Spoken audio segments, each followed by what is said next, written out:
Doctor साहब, आपके leader India channel पर मैंने एक वीडियो देखी जिसका शीर्षक है कि आपका विनाश ही देश का विकास है। हाँ हाँ। तो आप किस विनाश और किस विकास की उसमें चर्चा करने लगे? काफ़ी मैंने वह सुनी भी, कुछ कुछ बातें उसमें समझ में आई, कुछ ऊपर को चली गई। मैंने सोचा कि भाई मिलांगे तो बैठ कर चर्चा करेंगे इस विषय पर।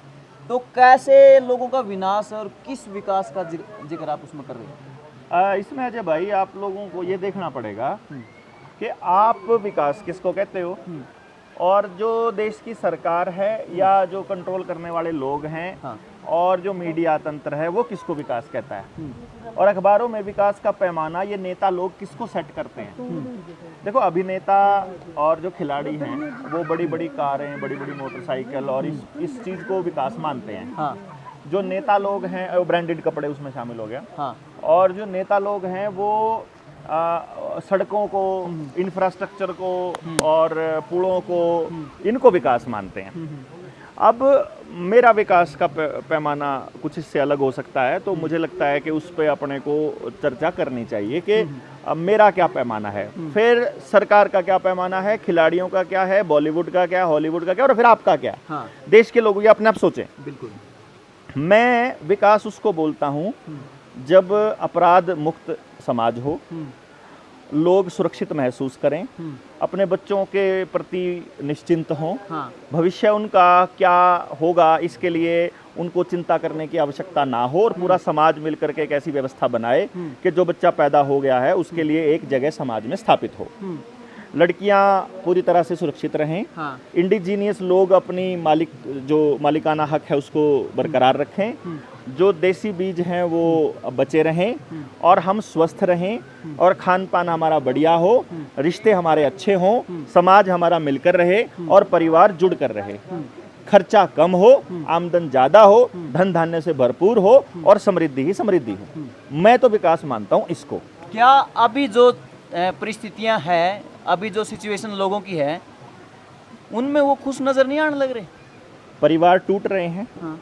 समाज में अपराध बढ़ रहा है, नशा बढ़ रहा है, पुलिस का तंत्र कितना हावी है, किसान को उसके दाम नहीं मिल रहे, बच्चों को रोजगार नहीं मिल रहा, लड़का लड़की थोड़ी है, लड़के को आप पड़ोस में भेजने से भी डरते हैं, पड़ोसी के ऊपर इतना भी ट्रस्ट नहीं रहा, आप अकेलेपन के शिकार हैं, डिप्रेशन है, बेरोजगारी है, रोज एक्सीडेंट होते हैं, बीमार हो जाओ तो इलाज के लिए पैसे नहीं है, हर किसान की जमीन कर्जे पे पड़ी है, सबके मकान, सबकी गाड़ियां, सब कर्जे पर हैं, सब क्रेडिट कार्ड में हैं, सब क्रेडिट में है, सब कर्जदार हैं। इसको आप विकास कहते हैं? बीमार, हर आदमी बीमार है। हाँ। हर घर में बीमारी ही बीमारी है, और कहीं खुशी का कोई नामो निशान तक आपको नजर नहीं आ रहा। अच्छा, इतनी बड़ी बर्बादी आ गई है, आपके कहने के अनुसार मन लग गया कि भाई सब कुछ बर्बाद होने जाने लग रहा है, लेकिन फिर भी कोई उठन नहीं लग रहा, जागण नहीं लग रहा, कुछ कहण नहीं लग रहा, कुछ बोलने नहीं लग रहा, लड़ाई की शुरुआत नहीं करने लग रहा, तो फिर कोई दूसरे ग्रह तो आओगे, मतलब इन्हें ठीक करना? उनको मालूम ही नहीं ना, उनको ये बता दिया गया कि विकास हो रहा है। जैसे कि मैं आपको बताता हूँ, विकास का पैमाना कैसे तय करती है सरकार। हमारे देश की इकोनॉमी इतने ट्रिलियन हो गई, हमारी अर्थव्यवस्था इतने ट्रिलियन पर पहुंच गई, ये पैसा है किसके पास? ये पूछने वाला, सवाल पूछने वाला गायब है, विपक्ष में भी गायब है, और जनता में तो ये सवाल ही नहीं है। फिर बोला इंफ्रास्ट्रक्चर, क्या ये विकास का पैमाना है या ये गेम प्लान है? इसको, क्योंकि मैं जो आपको बता रहा हूँ, ये अगर व्यवस्था वहां से चल रही है तो ये षड्यंत्र है। हाँ। अगर ये व्यवस्था गांव ने चला रखी है तो ये गांव वालों की है। हाँ। तो ये देश की है। तो अब आपको ये देखना है कि ये देश की व्यवस्था है या उनका षड्यंत्र है। अब मेरी जो बातें आपको मैं बताऊंगा उससे आप अंदाजा लगाना कि आपके जीवन के प्रत्येक पहलू में उनका षड्यंत्र घुसा हुआ है या आपकी व्यवस्था है। जो सरकार, मीडिया और जो अर्थशास्त्री, असल में वो अनर्थशास्त्री हैं, वो आपको ये बताते हैं कि जीडीपी का आंकड़ा देश का विकास है, यही बताया गया। अच्छा, क्या जीडीपी जो है ये विकास नहीं मान रहे? अभी मैं तो अभी बता रहा हूँ ना, ये पहले आप मुझे बताइए, जीडीपी का आंकड़ा ही विकास बोलते हैं ना। हाँ? जीडीपी का मतलब है ग्रोस डोमेस्टिक प्रोडक्शन। हाँ। कि देश में कितना उत्पादन हुआ, उसके हिसाब से नोट छापता है आरबीआई, वो नोट देश में सर्कुलेट होते हैं, हम खरीदते हैं, बेचते हैं, खरीदते हैं, बेचते हैं, ये सर्कुलेशन जीडीपी है। यानी पैसा एक से दूसरा, दूसरे से तीसरे से घूम करके आएगा तो वो जीडीपी का आंकड़ा बढ़ेगा। हाँ। और अगर ये पैसा एक जगह पर रहे हाँ। और बैंकों के जरिए ना बढ़े, हाँ। तो उसमें दर्ज ना हो, तो वो जीडीपी में दर्ज नहीं होगा। अब मैं आपको एक व्यवस्था बताता हूं कि कौन सी व्यवस्था बढ़िया है और कौन सी व्यवस्था खराब है। ठीक है, एक व्यवस्था है, जब बंदा सुबह उठा, सारा गांव उठ करके सुबह अपनी टॉयलेट के लिए वो जंगल में चला गया, लेटरिन की, मिट्टी में दबाया, वहीं पे एक पानी था, जोहड़ था, वहां से पानी लिया, वॉश किया, घर आ गया, मिट्टी से हाथ धोए, मतलब साफ किए रेत से। इसमें कोई पैसा लगा नहीं लगा, किसी कंपनी को प्रॉफिट हुआ, गांव का कोई नुकसान हुआ? फिर इसमें तो सरकार प्रचार करने लग रही है कि खुले में मत यही मूतिए, तो मैं कह रहा हूं खुले में ना, लैट्रिन यही तो मत मैं कह रहा करिए, हूं ना। प्रदूषण होगा। खुले में मूतने से कोई प्रदूषण नहीं होता। खुले में पेशाब करने से पौधों को उल्टा यूरिया मिलता है। जो अच्छा। यूरिन है वो यूरिया में तब्दील होता है, वो खाद है। जो खुले में शौचालय करने से प्रदूषण नहीं होता, उसको मिट्टी में मिलाने वाला बैक्टीरिया चालू हो जाता है बचपन अपने से आप। प्रचार में तो हमने यही सुना कि खुले में आपके शौच बचपन करने में से सुना ना, हाँ। मेरे बचपन में नहीं। हाँ। मेरे बचपन में अगर खुले में शौच आप जाते हो तो उसको शाम तक जंगली जानवर अपने आप साफ चट कर देते हैं, या फिर बैक्टीरिया उसको 5-7 दिन के अंदर, एक हफ्ता तो लगता भी नहीं है, 3 ही दिन के अंदर उसको मिट्टी में तब्दील कर देता है। वो मिट्टी में तब्दील हो जाता है। कुछ भी चीज है, मैं आपको कह रहा हूं, कुछ भी चीज है, अगर वो कार्बन से बनी है, अगर वो बायोडिग्रेडेबल है, तो वो जैसे ही खुले में जाएगी, उसके ऊपर बैक्टीरिया अपने आप आ जाएगा, जो उसको या तो खत्म कर देगा या फिर उसको मिट्टी में तब्दील अच्छा कर डॉक्टर देगा। एक सवाल और है अभी जो कि मेरी मैंने बात पूरी नहीं हुई है। हाँ, बताइए। अभी हम बात करते हैं, सवाल को आगे लेके जाना। एक तो ये है, अब इसी के मुकाबले आपका घर में शौचालय है, वो शौचालय की शीट आपने बनाई, ना कौन बनाई, उसमें जो बिजली का यंत्र लगे, तारें लगी, वो आपने बनाया, नहीं लगाई, जो वॉश बेसिन है आपने बनाया, हैंड वॉश बनाया, साबुन बनाया, प्लास्टिक की बाल्टी बनाई, नल की टूटी आपने बनाई, नहीं बनाई, उसमें सिस्टम लगाया वो आपने बनाया, जो बनाया। बटन तक पानी चलाता फ्लश वो आपने बनाया, नहीं बनाया। गड्ढा खोदने की मशीन आपने बनाई, नहीं बनाई। उसमें इस्तेमाल होने वाला कोई भी पैसा गांव के पास जा रहा है कि दुकान बड़ी बड़ी कॉरपोरेशन के पास जा रहा है, कॉर्पोरेशन के पास, तो वहाँ जीडीपी बढ़ेगी कि नहीं बढ़ेगी? रोज आप हैंड वॉश लेके आओगे, फिर आपका वो पानी की टूटी खराब हो जाएगी, फिर आपका बिजली का कनेक्शन भी उसमें चाहिएगा, उसमें जीडीपी बढ़ेगी कि नहीं बढ़ेगी? बढ़ेगी। तो एक तरफ वो बिना जीडीपी बढ़ाए है, एक तरफ जीडीपी, तो उधर तो विकास दिखाई देगा, लेकिन आपका तो विनाश है। गांव तो पूरा गांव छोड़ो, पूरा देश अपनी कमाई को लैट्रिन के पेशाब के नाम पर उनको दे रहा है पैसा, तो आपका विनाश हो रहा है कि विकास हो रहा है? ये हो तो रहा है विनाश, लेकिन मैंने घर में नहीं आमतौर पे ये सुनने ने मिला, जैसे कि मेरे पिताजी है बार बार ये बोलते थे कि वह पहले खुले में जाना पड़ता था, अगर रात बरात में कोई मानस का तकलीफ हो जाए, कोई बीमार हो रहा है, तो उसने खेत में जैसे पाला पड़ने लग रहा है, जाडा है पूरा, तो खेत में जाओ रात में, अगर कोई पेट में दिक्कत हो जाए तो उन्हें बड़ी परेशानी होती अंधेरे में, क्योंकि आप तो लाइट ने भी षड्यंत्र बताने लग रहे हो, आपके कहने अनुसार लाइट भी नहीं, तो टॉर्च भी नहीं होनी चाहिए, तो अंधेरे में, रात में, ठंड में, गर्मी में, वो जंगल में जाने लग रहा है, तो उसमें तो समस्या है अगर दी लोगों ने। पहली बात तो ये कबीलियाई लोग हैं जो ये बात कह रहे हैं, आपके पिताजी कबीले वाले लोग हैं, किसान लोग हैं ना, गांव में रहने वाले, गांव में रहने वालों की व्यवस्था ही जंगल से चलती है, तो उनको पहली बात जंगल से डर नहीं लगता। दूसरी बात, अगर किसी बीमार व्यक्ति के लिए कोई ऐसा अरेंजमेंट करना हो, ऐसा कुछ भी नहीं है कि उनको वहां जाना पड़ेगा, घर के अंदर तसले में राख रखी, उसमें लैटरिंग करी और कुर्डी पे गिरा हो, उसमें क्या है? हर गांव के चारों तरफ कुर्डियां होती थी, और रात बिरात के लिए तो आप एक शौचालय सामूहिक पूरे गांव का बना सकते हो कि ये इमरजेंसी वालों के लिए है, इसमें क्या तकलीफ है? मतलब घर घर होने से अच्छा एक हो जो। हाँ, उसमें तो कोई दिक्कत ही नहीं है ना, वो गांव उसको संभाले ना, गांव उसकी मेंटेनेंस करे, गांव के लोगों की जिम्मेदारी हो कि इन 10 घरों की आज ड्यूटी है इसकी सफाई की, अगले 10 घरों की ड्यूटी अगले दिन हो जाए, अगले 10 घरों की ड्यूटी, आपका नंबर भी आएगा पूरे महीने में और उसकी सफाई भी हो जाएगी, कोई दिक्कत ही नहीं है। बात तो ये है कि आप रोज अपनी लेटरिन तो साफ कर ही रहे हो ना, अपने घर का शौचालय तो साफ कर ही रहे हो, तो आप ये नहीं कर सकते? जरूरी नहीं है कि आपको वहीं पर जाना है, आप रात को महिलाओं को जरूरत पड़ती है तो आप उस शौचालय का इस्तेमाल कीजिए ना, लेकिन आप उन कंपनियों को पूजने की बात कर रहे हो। उस शौचालय का जो पाइप है, उसकी जो शौचालय की जो नाली है, जो गंद है, वो नाली वहाँ खोली गई है, कहाँ? बाहर नाली में, वो नाली जाके कहाँ जा रही है? जोहड़ में। वो जोहड़ में पानी पीने लायक, डंगरों के पीने लायक नहीं बचेगा, अगर पी लेंगे तो बीमार पड़ेंगे, तो वो पानी खराब हो जाएगा, तो समर्सिबल से पानी निकालना पड़ेगा, तो फिर जीडीपी बढ़ेगी। जीडीपी बढ़ेगी, आपका विनाश है कि विकास है? ये विनाश है। यानी कि जीडीपी का बढ़ना, अगर उसमें पैसा आपके आपस में सर्कुलेट होगा तो जीडीपी नहीं बढ़ेगी। हाँ। जैसे सबने अनाज पैदा कर लिया गांव के अंदर, अनाज भी पैदा हो गया, कपास भी पैदा हो गई, दाल भी पैदा हो गई, सब्जी भी पैदा हो गई, और जो जरूरत का सामान सारा पैदा कर लिया गांव ने। करने के बाद पूरा हिसाब लगा के कि पूरे गांव में किस किस चीज की जरूरत है, तो अनाज आया वो सबने बांट लिया, सब्जी आई वो सबने बांट ली, दाल आई वो सबने बांट ली, जीडीपी नहीं बढ़ेगी। लेकिन अगर किसान उस अनाज को उगाएगा, अच्छा उगाते टाइम भी अगर ट्रैक्टर मशीनों का इस्तेमाल करेगा तो जीडीपी बढ़ेगी, बैल से करेगा तो जीडीपी नहीं बढ़ेगी। यानी खर्चा होगा तो जीडीपी बढ़ेगी, खर्चा होगा तो विनाश होगा कि विकास होगा। अच्छा, ये तो होगा विनाश है। अल्टीमेटली आप इशारा उस जगह की तरफ करने लग रहे हो कि जैसे कि पुराने जगह समय में लोग जंगलों में रहते थे, पत्ते लपेट के जिंगल वाला हु करने वाला, वो मतलब उस दिशा में जाने की इशारा है। तो फिर पहली बात तो ये है भाई कि आपको अपने शरीर का स्ट्रक्चर समझना पड़ेगा। हमारी जो खाल है ये सांस लेती है, इसको खुले कपड़े चाहिए। आपकी जो जीन्स पहनाई गई है ये आपको, ये जीन्स जो मैं भी कभी कभी पहनता हूँ, ऐसी बात नहीं है, लेकिन ये जीन्स आपके स्किन को सांस लेने नहीं देती है, जिसकी वजह से आप अगले आने वाले टाइम में बीमारी के लिए वल्नरेबल होते हो। यानी आपको आपका जो परिधान है वो हमारे जो पुरखों ने सोच समझ कर डिसाइड किया था। मैं आपको किसी पुरानी व्यवस्था में लेकर जाने की बात नहीं कर रहा हूँ, मैं आपको व्यवस्था बता रहा हूँ कि एक व्यवस्था ये है और एक व्यवस्था ये है। एक व्यवस्था आपको बीमारियों से मुक्त रखती है तो जीडीपी नहीं बढ़ती है, और एक व्यवस्था में आप बीमार पड़ते हो तो आप फार्मा कंपनियों को पैसे देते हो तो उसमें जीडीपी बढ़ती है। तो जीडीपी बढ़ने वाली व्यवस्था देश का विकास कहलाता है, तो और उसमें आपका विनाश होता है। आपका खर्चा ज्यादा होकर के कंपनियों के पास जाएगा तो उसमें आपका तो विनाश है और उसका देश का विकास है। चाहे आपकी शिक्षा है, बस्ता तड़के अपना जोड़ा उठाया, स्कूल में बच्चा चला गया, गांव में गया पैदल, वहां मास्टर जी गांव के ही हैं, ना मोटरसाइकिल पार है, ना कार पार है, ना बस मारे, पढ़ाया और गांव वालों ने मिलके पैसा उसको दे दिया, उसकी व्यवस्था कर दी।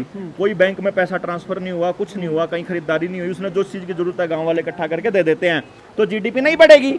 वहीं पर अगर किसी प्राइवेट स्कूल में आपका बच्चा पढ़ता है तो बस आएगी लेने के लिए, उसके टायर, उसकी गाड़ी के लाइटें, उस गाड़ी का खर्चा, पेट्रोल डीजल का खर्चा, उस पर ड्राइवर का खर्चा, और फिर उस स्कूल में मास्टर जी भी पढ़ाने आएंगे तो कार से आएंगे या बाइक से आएंगे, तो वो जो खर्चा होगा, फिर आपका बच्चा रोज नई ड्रेस पहन के जाएगा, पब्लिकेशन की किताबें पढ़ेगा, उस प्राइवेट पब्लिकेशन की, तो जो वो पैसा खर्च होता है प्राइवेट स्कूल के अंदर, वो जीडीपी का आंकड़ा बढ़ाता है। ओहो, जो छोटे छोटे बच्चे उस गाड़ी में बैठेंगे उसमें मतलब फिर कमर की रीढ़ की हड्डी खराब होएगी तो वो अस्पताल में जाएगा, तो फिर फार्मा कंपनी को पैसा जाएगा तो जीडीपी बढ़ेगी। अब जीडीपी बढ़ने से आपका विकास हो रहा है कि विनाश हो रहा है? इसमें देश का तो विकास दिखाई दे रहा है, क्योंकि जीडीपी बढ़ रही है, आपका विनाश हो रहा है। अगर ये जो सड़कें बन रही हैं, इन सड़कों को बनाने के लिए जो रेत, बजरी, सीमेंट है, ये पहाड़ों को काट करके लाया जाता है, तो ये पहाड़ों की लाशें बिछी हुई हैं यहाँ जो आपके गांव के अंदर है, तो आप पहाड़ों को काट करके आपने वहां सीमेंट का वो पूरा का पूरा तंत्र और इंफ्रास्ट्रक्चर बना दिया।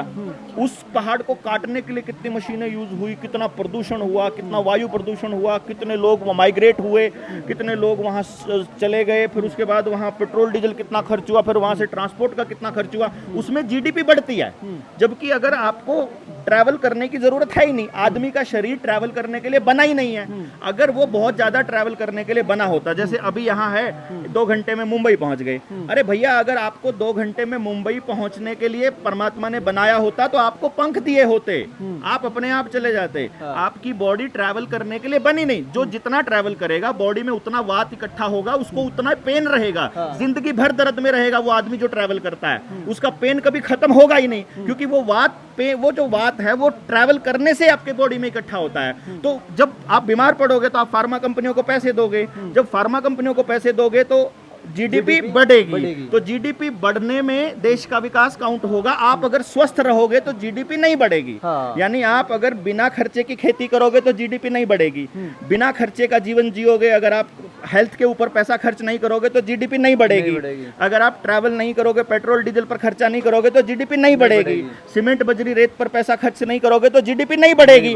अगर जीडीपी नहीं बढ़ेगी तो आप हेल्दी रहोगे, सुखी रहोगे, घर में रहोगे, परिवार के साथ रहोगे तो जीडीपी नहीं बढ़ेगी। बढ़ेगी। परिवार से दूर रहोगे तो आपको कमरे लेने पड़ेंगे, आपको एक नया घर बसाना पड़ेगा। एक ही परिवार के 4 लोग एक घर में रहेंगे तो जीडीपी नहीं बढ़ेगी। वो 4 शहरों में रहेंगे तो 4 मकान बनाने पड़ेंगे, 4 कार लेने पड़ेंगे, 4 मोटरसाइकिल लेनी पड़ेंगी, 4 रसोई बनानी पड़ेंगी, 4 गैस लेने पड़ेंगे, 4 बेड बनाने पड़ेंगे, 4 कंप्यूटर लेने पड़ेंगे, 4 टीवी लेने पड़ेंगे। हर खर्चा 4 गुना 5 गुना हो जाएगा तो जीडीपी बढ़ेगी। तो जीडीपी बढ़ने से परिवार का सत्यानाश, लेकिन देश का विकास दिखाई दे रहा है। इसलिए मैं बोलता हूं कि आपका विनाश ही देश का विकास है। इसका मतलब है ये उन लोगों के मुंह पे करारा थप्पड़ है जो कि ये समझने लग रहे हैं कि देश आगे जाने लग रहा है। आप देश को पीछे जाने से बचाने लग रहे हैं। हम देश को पीछे जाने से हम कह रहे हैं परिवार को जोड़ना आपकी समृद्धि का संकेत है।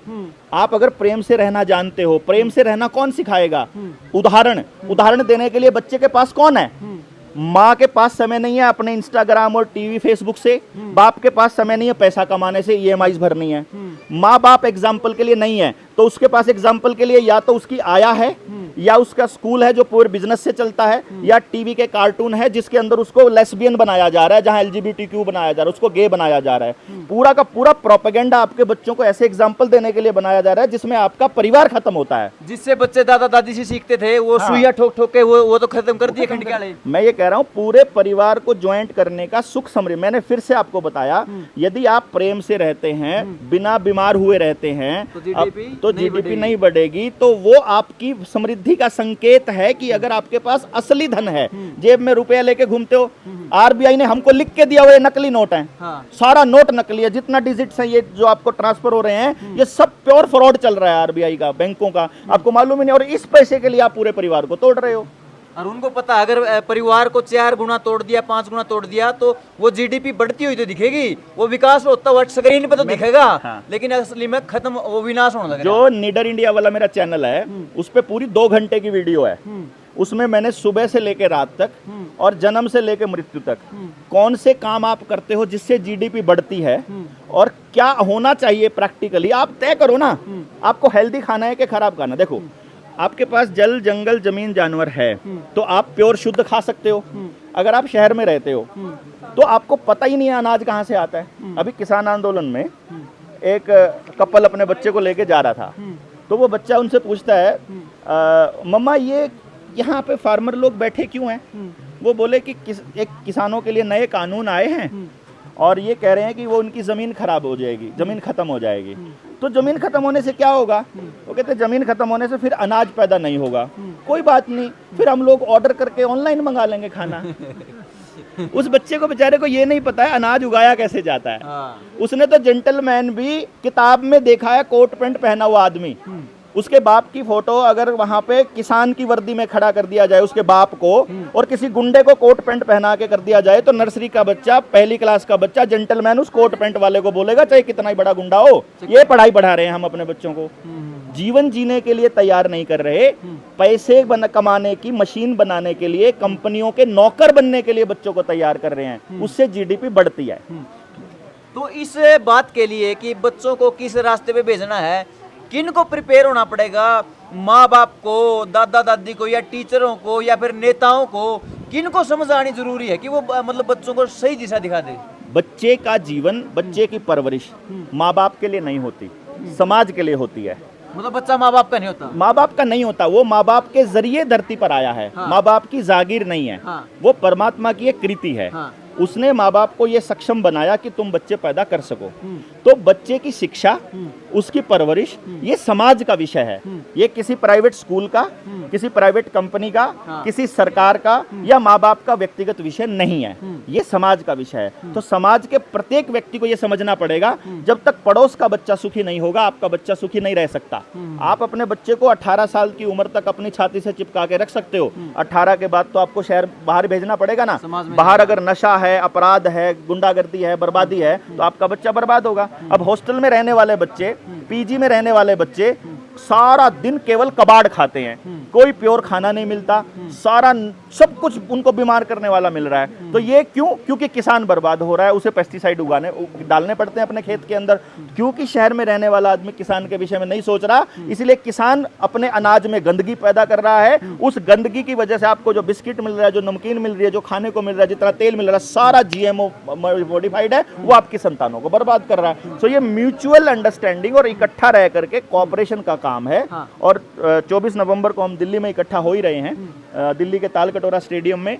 सुबह 10 बजे सेमिनार है पेरेंटिंग और एजुकेशन का, उसमें हम इन मुद्दों पर गंभीर चर्चा करेंगे, जिसमें आने वाले समय में समाधान पर भी चर्चा होगी। अच्छा डॉक्टर साहब, आपकी मैं काफ़ी बातें वीडियो में मैंने सुनी है, जिसमें कि आप न्यू बताओ हो कि या ज़मीन जिस पे फैक्ट्री लग है, या ज़मीन जिस पर स्कूल बना है, या ज़मीन जिस पर फ्लैट बना है, जिसमें हवाई अड्डे बना है, जिस पर रेल चाल, जिस पर बस चाल, जिस पर कंपनी बना है, या जमीन उन बड़े बड़े पूंजीपतियां तो इतनी प्यारी लागे बालका ते प्यारी कि वह जमीन ने कुकर से कड़प लिया। और एक किसान ने अपने बच्चे के दिमाग में नफरत पैदा कर दी उन किले के प्रति। अरे बेटा, इस खेतड़ा में कुछ नहीं दे रहा, लेकर जाता है, 1 किला बेचना है नहीं, बेच जा, चल तो विदेश चल, उसका लैद घायल करने बैग में कपड़े, उसने टोर दे 1-2 किले, जितने 4-5 किले बेचने बेच कर है। मतलब किसान ने अपने बच्चे को नफरत करा दी उसकी किले के प्रति। तो वापिस किसान के लिए ऐसी व्यवस्था बनाई गई है। देखो, मैंने जितनी भी बातें अभी तक बोली हैं, इसमें व्यक्ति ने कुछ नहीं किया, गांव ने, लोगों ने, समाज ने कुछ नहीं किया। ये सारी व्यवस्था उन बड़े उद्योगपतियों ने बनाई, जिससे टीवी के माध्यम से आपके दिमाग को ब्लॉक करके ऐसी व्यवस्था में घुसाया गया कि आपको लगे कि मजबूरी है, अब कहां से लेकर आए जंगल, अब कहां से लेकर आए जोहड़, अब गांव के लोग मानते तो नहीं, अब समझते तो नहीं, बच्चे काम करने को तैयार तो नहीं। वो इस तरह की बातें बोलते हैं, वो बातें उनकी जबान पर चढ़ाई गई हैं योजनाबद्ध तरीके से।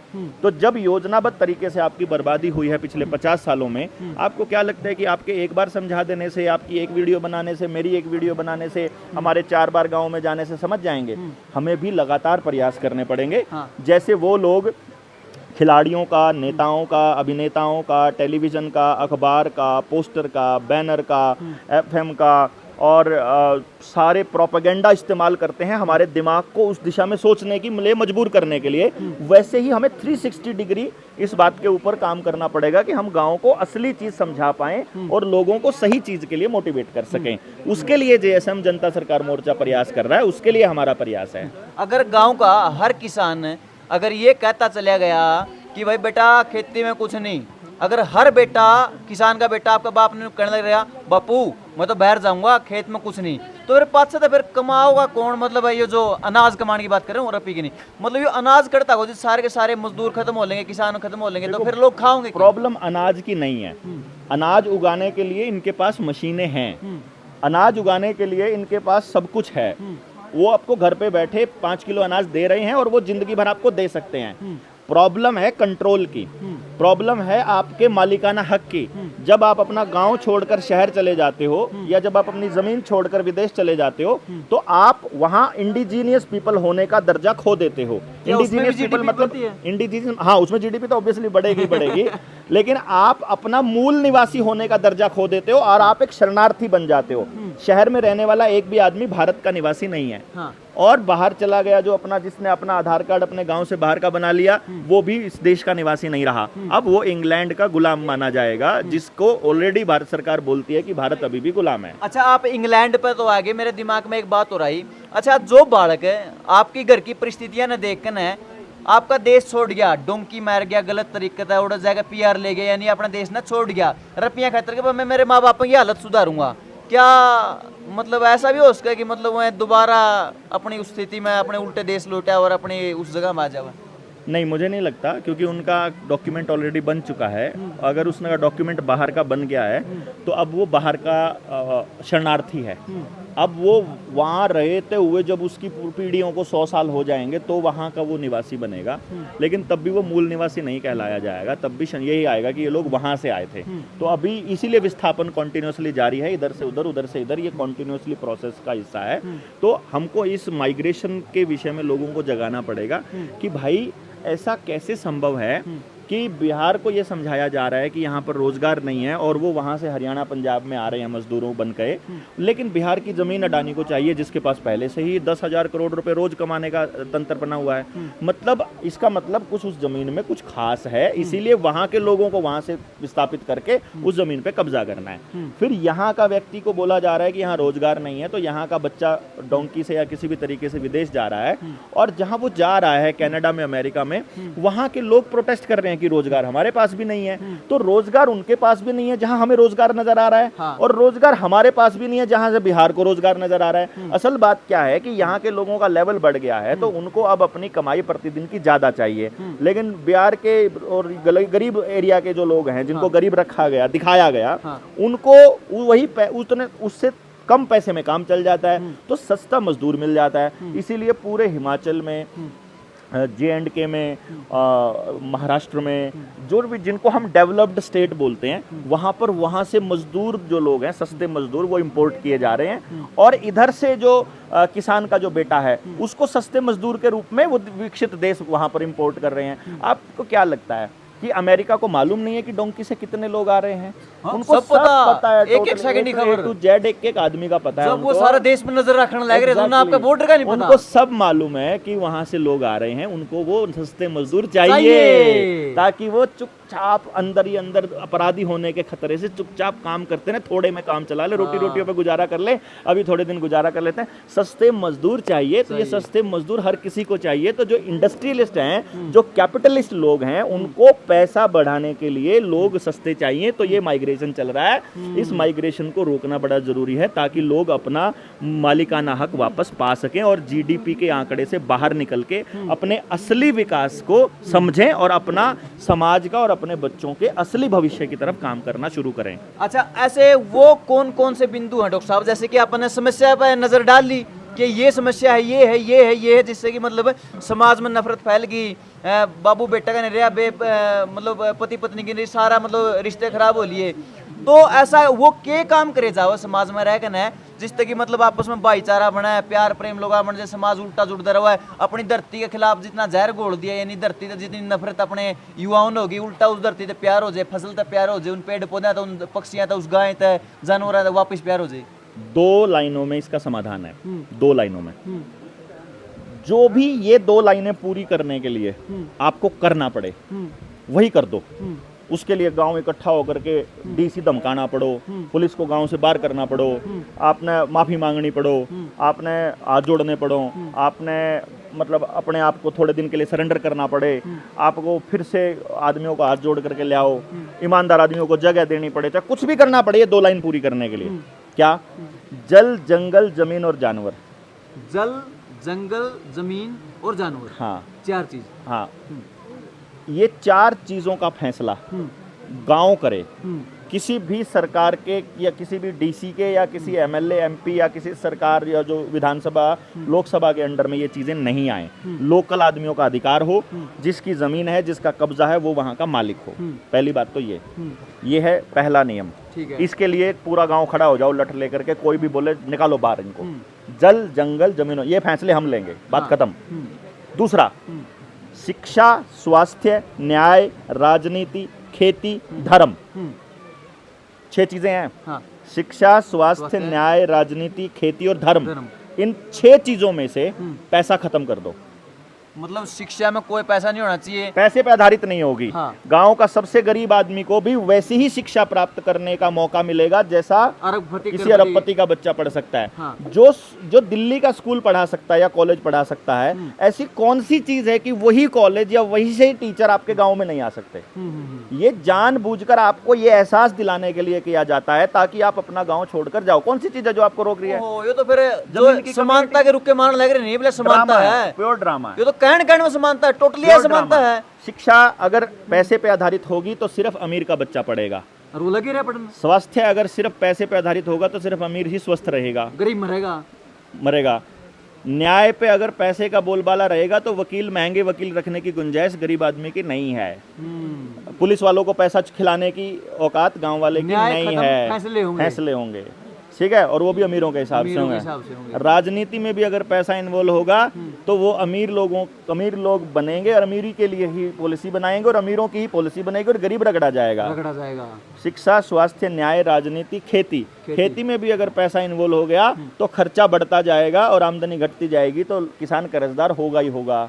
और धर्म में भी अगर पैसा इन्वॉल्व हो गया तो फिर उद्योगपतियों के ही हाथ में धर्म आ जाएगा, जैसे आजकल पॉलिटिकल पार्टियों ने धर्म को अपना वो बना रखा है, जागीर बना रखा है। वो आपने तो समाज खराब होगा। इधर से पैसा उड़ा दो हाँ। और उसका फैसला अपने हाथ में ले लो और आपका समाज वापस विकास के रास्ते पर चल पड़ेगा। जीडीपी का रास्ता फिर खत्म, फिर जीडीपी का आंकड़ा कम आएगा हाँ। और असली विकास असली होगा, समाज बचेगा। हाँ, लोगों के पास पैसा आएगा, फिर उद्योगपतियों के पास पैसा नहीं जाए, फिर लोगों के पास। जैसे कभी किसी टाइम में, जिस जमाने की मैं बात करता हूँ, आपको एग्जाम्पल बताता हूँ, उस जमाने में आपके खेतों में काम करने वाले मजदूर के घर में भी सोना और चांदी होता था। हाँ। और आज अमीर से अमीर आदमी भी कर्जे में पड़ा हुआ है। 10 एकड़ जमीन का मालिक भी कर्जे में पड़ा है। तो कर्जे में पड़ा होना विकास होता है या घर में सोना चांदी होना विकास होता है? अगर बिना बीमार हुए रहना विकास होता है या बीमार रहना विकास होता है? परिवार का इकट्ठा होना विकास होता है या परिवार का टूटना विकास होता है? अगर पानी जमीन से भरपूर मात्रा में जमीन का पानी हो और प्रकृति कुदरती अगर पानी हो, पेड़ ही पेड़ हो और स्वस्थ हवा में रहते हो, वो विकास है या पोल्यूशन वाली जीवन जीना मतलब विकास है? ये अब आपको तय करना है कि आपको किस तरफ जाना है। अच्छा, डॉक्टर समाधान यही है हाँ। जिसके लिए जनता सरकार मोर्चा लगा हुआ है। जल, जंगल, जमीन, जानवर बचाना है, जमीर भी बचाना है, जन भी बचाना है, आदमी भी बचाना है। जल, जंगल, जमीन, जानवर, जमीर, जन, हाँ। ये 6 तो और इधर से शिक्षा, स्वास्थ्य, न्याय, राजनीति, खेती और धर्म। डॉक्टर साहब उन तो बचा लेंगे, इब अपने आप ने पागल होने तक कुकर बचाओ। इतनी बात समझ में आया, पाछो दिमाग पैट जे है, काना में लहू लिकड़ न हो जे है, मतलब हर चीज मनु दिखने लग रहा, गए अड़ते भी गए, अड़ते मर गए, अड़ते मर गए। ये खुद ने पागल होने तक कुकर बचावा। देखो, आपको जब ये बात नहीं पता थी तो भी ये सिस्टम ऐसे ही चल रहा था, अब पता लग गई है तब भी ऐसे ही चल रहा है। सिर्फ अगर कुछ दिन पहले में और आज के मामले में इतना ही तो हुआ है कि आपको बात समझ में आई है, अब समझ आ गया। अब इस पे प्रयास चालू करो। किसी भी आदमी का दिमाग केवल तब तक फटता है जब तक वो उस दिशा में कोई काम नहीं करता।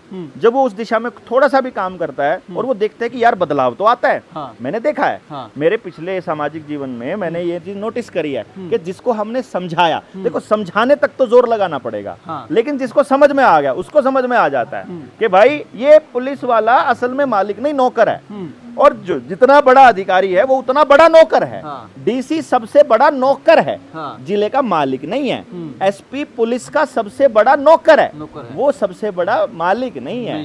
तो जो इससे बड़ा अगर कोई है, चपड़ासी से लेकर राष्ट्रपति तक ये सारे तनख्वाह लेते हैं, तो ये सारे नौकर हैं। ये नौकर किसके हैं? ऑन इंडिया गवर्नमेंट सर्विस, हाँ। यानी भारत सरकार के सेवार्थ। भारत सरकार कौन है? जो इनको सैलरी देती है। वो कौन है? जो इस देश के मालिक हैं। इस देश के मालिक कौन है? जो गांव में रहते हैं, जो इस देश के मालिक हैं, जो वोट नहीं करते, जिनके पास अपना वोटर कार्ड नहीं है, जिनके पास लाइसेंस नहीं है, जो इनके लीगल सिस्टम में नहीं घुसते हैं, क्योंकि भारत नॉन जुडिशियल है। हाँ। वो मालिक हैं। जो नॉन जुडिशियल हैं, जो इनके न्यायिक प्रणाली में नहीं फंसे हैं, जो आईपीसी में नहीं फंसे हैं, वो नॉन जुडिशियल हैं, वही मालिक हैं। तो वो मालिक कौन है ये ढूंढना है, और अब आपको तय करना है गांव वालों को कि मालिक बनना है या रिफ्यूजी बन के शहर घूमना है, या अपने गांव की व्यवस्था सुधारनी है, या इनके जीडीपी के आंकड़े में फंस के शहर भागना है। क्या जेएसएम की कोई ऐसी ट्रेनिंग भी है? क्योंकि आप काफ़ी ट्रेनिंगें करते हैं, सेशंस करते हैं, तो बहुत से लोगों को समझ में आ गई हैं बातें, पूरी समझ में आएगी, एक्यूरेट। उन्होंने को हाँ डॉक्टर साहब की सारी बात समझ में तो आवा है, लेकिन वो कड़ियाँ एक्सप्रेस नहीं कर पा रहे, कन्विंस नहीं कर पा रहे। लोगों ने बताओ नहीं हुआ, उनने फिर पागल करना शुरू कर, जुगर आप शुरू में क्या करते बुद्धि छिटक ली तो पागल हो लिया। ये लोगों ने विश्वास होने लगा, पहले जो बात बताई वो होती गई। तो मतलब वो चीज़ें कैसे समझाओ, उनने कैसे प्रिपेयर करा जिस समझे बड़े मानसन है, या समझ को कराओ कि उन लोगों ने समझा सके। वो उसके लिए जेएसएम की ट्रेनिंग होती है। अभी हमारी 40वीं ट्रेनिंग अलीगढ़ में है 4 और 5 तारीख को। ये अभी आज 2 है ना, तो परसों से स्टार्ट है। अलीगढ़ की ट्रेनिंग में आप आ सकते हैं। अलीगढ़ की ट्रेनिंग के बारे में जानकारी अपने नेडर इंडिया चैनल पे भी है, हम आपको उसका पोस्टर भी दे देंगे। वो पोस्टर के हिसाब से आप पब्लिक को बता भी देना। दूसरा, इस ट्रेनिंग के बाद में अगली ट्रेनिंग होती है लेवल 2 की, और फिर जो भी लोग इस पे काम करना चाहते हैं उनको जिस भी एंगल पे जो साथ रहता है ना, उसको बोलना समझाना आ जाता है। उसमें समय बिताना पड़ता है। ये सीखने के प्रोसेस इतना है कि यार एक बच्चे को सेम सिलेबस, वही परसेंटेज का चैप्टर 5वीं क्लास में इंट्रोड्यूस करवाते हैं और वो 6ठी में भी पढ़ाते हैं, 7वीं में पढ़ाते हैं, 8वीं में पढ़ाते हैं। तो ये प्रोसेस इतना सा है कि जब आप रेगुलर टच में रहते हो तो आपको आ जाता है। हाँ, बाकी जेएसएम की ट्रेनिंग हम लोग करते ही रहते हैं, 40 ट्रेनिंग हो गई है। इसके अलावा समय समय पर हम लोग इस पे काम करते रहते हैं और हम एक दूसरे से मिलकर करते रहते हैं। बस आप इस पे लगे रहिए। बस ये है कि हमारे नाम से अगर कोई आपसे पैसा मांगे, कई बार ऐसा होता है, कोई कहता है कि भाई देवेंद्र की सुरक्षा का जिम्मा भाई हमारा है और उसने बुलेट प्रूफ गाड़ी देवांगे और उसने उसके लिए उसकी सुविधा है, तो वो आप उस जाल में नहीं फंसना है आपको। तो हमें कोई बुलेट प्रूफ गाड़ी वगैरह नहीं चाहिए, ये समाज अपने आप तय कर रहा हो। हम मांग लेंगे आपसे, हमारे नाम से अगर कोई पैसा मांगता है तो ये नहीं। एक जागरूक समाज मंच नाम का एक अकाउंट है, उसी अकाउंट में आपको पैसे डालने हैं। जो किताब है पूरे फ्रॉड को जागरूक करते हुए, उस किताब के लिए आप मैसेज कर सकते हैं 9518170000 पर, आपको लिंक मिल जाएगा। उस लिंक पे जाकर के आप अपनी डिमांड भेजिए, वहीं पर आपको पैसे जमा कराने हैं और कहीं पर नहीं। और 24 तारीख को तालकटोरा स्टेडियम में 24 नवंबर को इस पेरेंटिंग के और इस पूरे मुद्दे पर लंबी चर्चा भी होगी, उसमें भी आप इन्वाइटेड हैं और सभी लोग इन्वाइटेड, आप आइए उसके अंदर सपरिवार। तो आप जितने भी साथी ये वीडियो देखने लग रहे हैं, इस वीडियो ने तुरंत सेव कर लो किसी चिप में, किसी हार्ड डिस्क में, क्योंकि इसमें कोई नंगा नाच को नहीं, क्योंकि इसमें ना कोई सेक्सुअल कंटेंट, ना इसमें किसी की पर्सनल नाम लेकर गाड़ी बक रखी, ना हमने किसी बूंडा शब्द बोल रखा है, लेकिन फिर भी हमारी वीडियो उड़ाई जाने लग रही है। इसमें अगर जब हमें कोई नंगी छोरी करके नचाते नहीं, वो आ जाओगी बूम मारेगी सीधी 20-20 छोरी के बारे में इसी बात क्यों बोल रहा है? मैं तो ज्यादा बोलूँ, मैं करण लग रही नचाओगे। हाँ। वो आपको ये बांड बनी फिरन लाग रही है, वो नाच लेंगे उन्ना कह ले, तू क्यों नचाओगा? मैं नुकूंगी अगर कर दे क्यों नचावांगे रे? हां ना पे हम कौन, हम ठीक है, आप को मानस थोड़ा। हां, तो वो आपको लाग रहे नाश करना है। मैं नुकू हमारी वीडियो डिलीट होगी इसने सेव कर लियो, स्ट्राइक इन पानिया नहीं, आप इन्हें सेव करके देख लो और अपनी पीढ़ी ने बचाने की कोशिश करो, क्योंकि यह जागरण है, यह एक जागृत करने वाली वीडियो है, यह समझाने वाली वीडियो। इसमें असली बात हमने खोल के न्यू बता दी कि धरती कड़क कड़क है, कुकर गहरा जान लग रहा है और बचना कुकर है, ये सारी की सारी बात इसमें बता दी। ये वह बात से हो गया होगा, आपका विनाश ही देश का विकास है। ये साची कह दी तो उनका आंगली लागली, जिनके कि ये माइक भी उन्हें के, ये कैमरे भी उन्हें के, ये ट्राइपॉड भी उन्हें के, या जड़ा बैठे ये भी उन्हें की, तो यह हमने सीधी इन सब का बनाने वाला का आंखा मांगली मार दी। अरे भी अपना गेम चालू करेंगे। अब मिलते हैं किसी नई वीडियो में किसी नए विषय के साथ, तब तक के लिए बहुत बहुत धन्यवाद जी, बहुत बहुत।